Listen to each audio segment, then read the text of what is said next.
Luís de Camões redigiu poemas, peças de teatro e a própria essência heroica, a epopeia Os Lusíadas.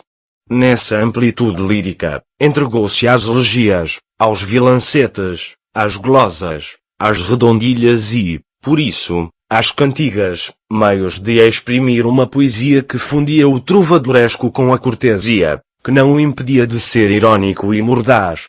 Entre o ser português e o apreço clássico, não se esqueceu de redigir sobre o amor e sobre as suas turbulências, cantando os seus sabores mais doces e dissabores mais amargos.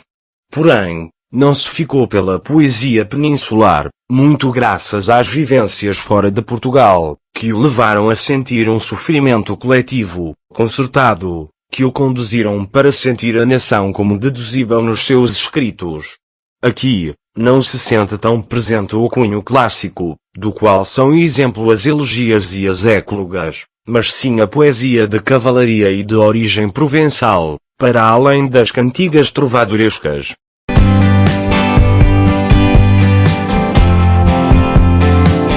Luís Vaz de Camões nasceu em Lisboa, 1524, e morreu em Lisboa a 10 de junho de 1569 ou 1580.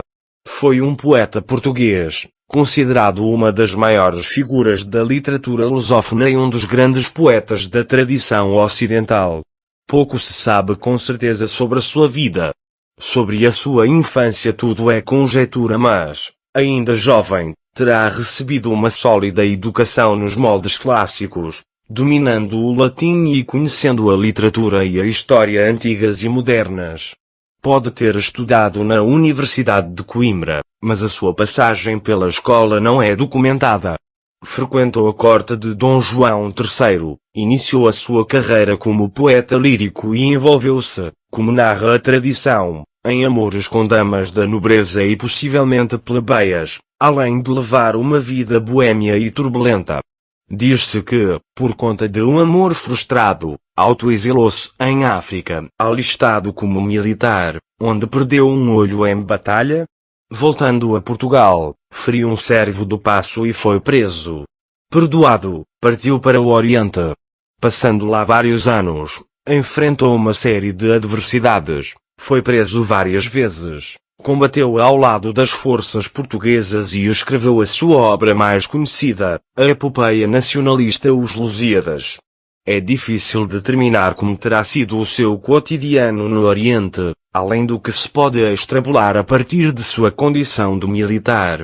Parece certo que viveu sempre modestamente e pode ter compartilhado casa com amigos, numa dessas repúblicas em que era costume associarem-se.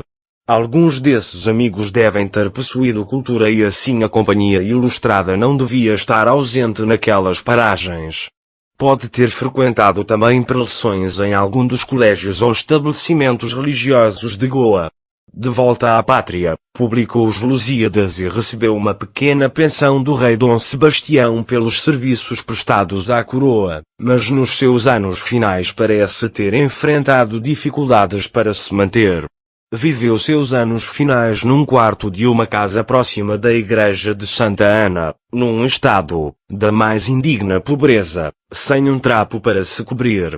Depois de se ver amargurado pela derrota portuguesa na Batalha de Alcácer-Quibir, onde desapareceu Dom Sebastião, levando Portugal a perder sua independência para a Espanha, adoeceu.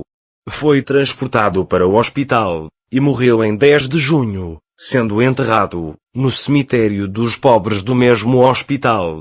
As ossadas que foram depositadas em 1880 numa tumba no Mosteiro dos Jerônimos são, com toda a probabilidade, de outra pessoa.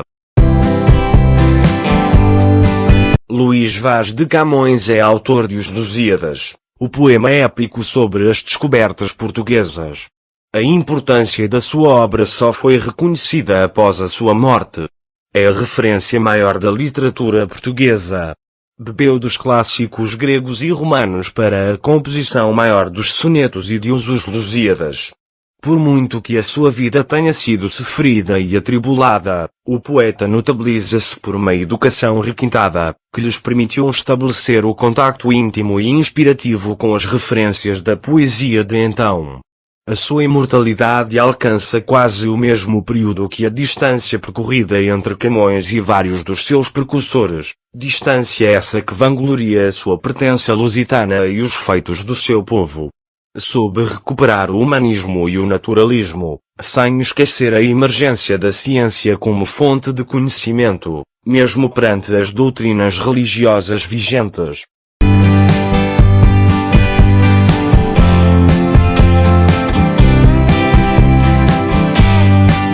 Os Lusíadas.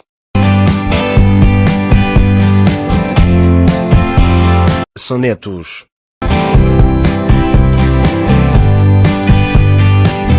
O Velho do Restelo.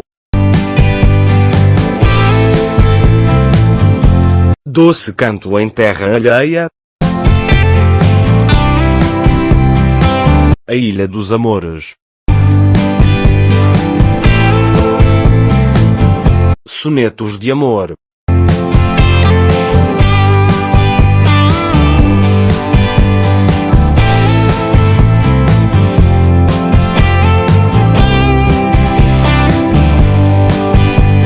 Poesia lírica e épica. Para tão longo amor, tão curta a vida. Versos de amor e morte. Teatro e cartas. Filodemo.